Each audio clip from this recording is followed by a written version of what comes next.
সাথে থাকলে কি ভয়। তো একদিন দুজনে প্ল্যান করলাম হঠাৎ করে বাড়ি গিয়ে সবাইকে চমকে দেবো। তো যেমন বলা তেমন কাজ, ব্যাগপত্র গুটিয়ে নিয়েছি।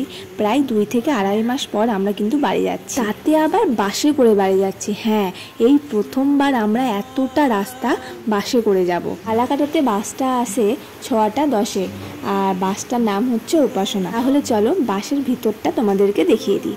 এখানে আমাদের ড্রাইভার কাকু বসে, আর এই যে হচ্ছে নিচে হচ্ছে বসার সিট আর ওপরে শোয়ার সিট। আমরা যেহেতু অনেকটাই রাস্তা যাব, তার স্লিপারটাকে আমরা চয়েস করেছিলাম। স্লিপারের ভাড়া ছিল এক একজনের 500 টাকা করে, আর আমাদের দুজনের 1000 টাকা পড়েছে। আর বসার সিটের ভাড়া ছিল 400 টাকা করে। লাগেজগুলো চাইলে তোমরা ডিকিতেও রাখতে পারো, আবার ভিতরেও রাখতে পারো। আমরা ভিতরে রাখাটাই বেশি সেফ মনে করেছিলাম। যদি কারোর বাথরুম পেয়ে থাকে, যদি খুবই এমার্জেন্সি হয়ে থাকে, তাহলে তাদেরকে বললে বাসটা দাঁড় করিয়ে দেবে। আবার বাসটা 3 ঘন্টা পর পর দাঁড়ায়, যাতে সমস্ত মানুষের সুবিধা হয়। এলাকাটা থেকে শিলিগুড়ি যেতে ওই 2.5 ঘন্টা মতো সময় লাগে। তারপর সেখানে কিন্তু বাসটা 45 মিনিট অবধি দাঁড়ায়। সেখানেই রাতের খাবার সবাই খেয়ে নেয়। আর এই যে দাঁড়িয়েছে যেখানে বাসটা, তার ওপারে রয়েছে একটা বাথরুম।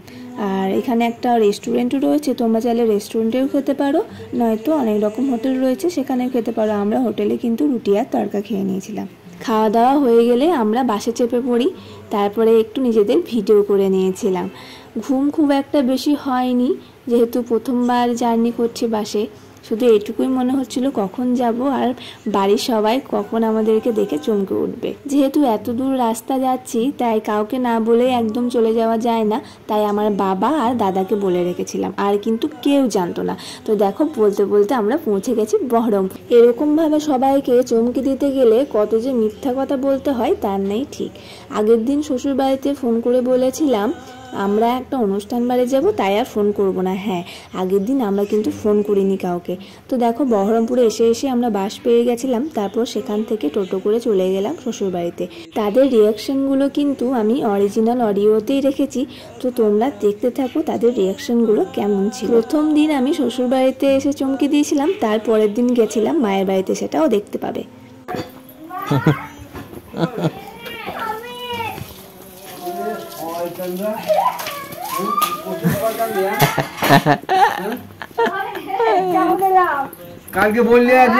তো কেমন চমকে দিলাম। যাই হোক, যার যা কাজ সে এসেই লেগে পড়েছে মাংস রান্না করতে। হ্যাঁ, আগের দিনই ও বাবাদিকে উস্কে রেখেছিল যে মাংস খাও, তোমাদের তো খেতে মন হচ্ছে, অনেকদিন খাওনি। তো বাবাও সেরকম মাংস নিয়ে চলে এসেছে। বাবা তো আর জানে না যে আমরা চলে আসবো। তখন বাবা বলছে, আচ্ছা বুঝলাম, কেন বলছিলি। পরে আর কোনো ভিডিও করিনি, একদম রাত্রেবেলায়। আর এদের কাণ্ড দেখো কি করছে।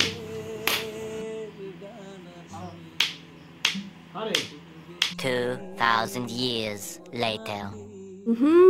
একদম সেজে গুজে রেডি হয়ে আমরা যাচ্ছি মায়ের বাড়ি, মানে ও যাচ্ছে শ্বশুর বাড়ি। তো মিষ্টি কিনে নিয়েছি, টোটোতে চেপে পড়েছি। এই যে আমরা চলে এসেছি, চলো দেখতে থাকো।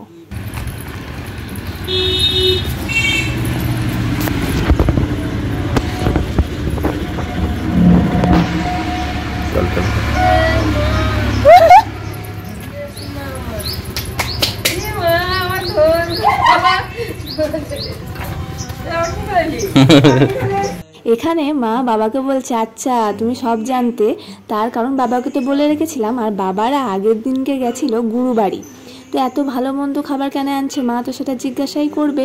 তো বাবা বলেছে গুরুবাড়ি থেকে এসে নাকি ভালো মন্দ খেতে হয়। আরে দাঁড়াও, এখনো শেষ হয়নি, কাছেই তো রয়েছে দিদির বাড়ি, তো দিদিকেও একটু চমকে দেওয়া যাক।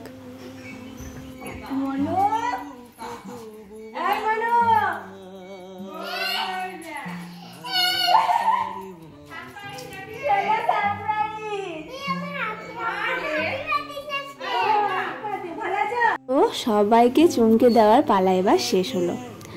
আসলে ভিডিওটা কিন্তু অনেক দিন আগের। আমি তখন ভাবিনি যে ভিডিও করব বা কিছু, শুধুমাত্র সবার রিয়াকশান নেওয়ার জন্য ভিডিওটা করা হয়েছিল। কত দিনের আগের সেটা আর বলবো না, তবে মনুকে কিন্তু দেখেই বোঝা যাচ্ছে এটা অনেক দিনকার আগের। যাই হোক, দিদি এখানে ওদের পেঁয়াজ লাগিয়েছিল, সেগুলোকেই দেখাতে নিয়ে এসেছিল। ফোনে ভিডিওগুলোকে হঠাৎই দেখতে পেলাম, তাই ভাবলাম এত সুন্দর ভিডিও বানিয়েই ফেলি।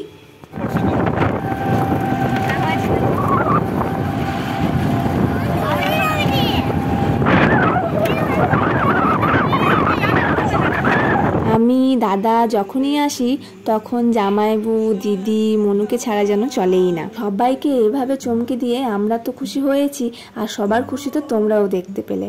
তারপর এদিকে আমরা দুপুরে খাওয়া দাওয়া সেরে নিচ্ছিলাম, যেহেতু বিকালে আবার শ্বশুরবাড়ি চলে যেতে হবে।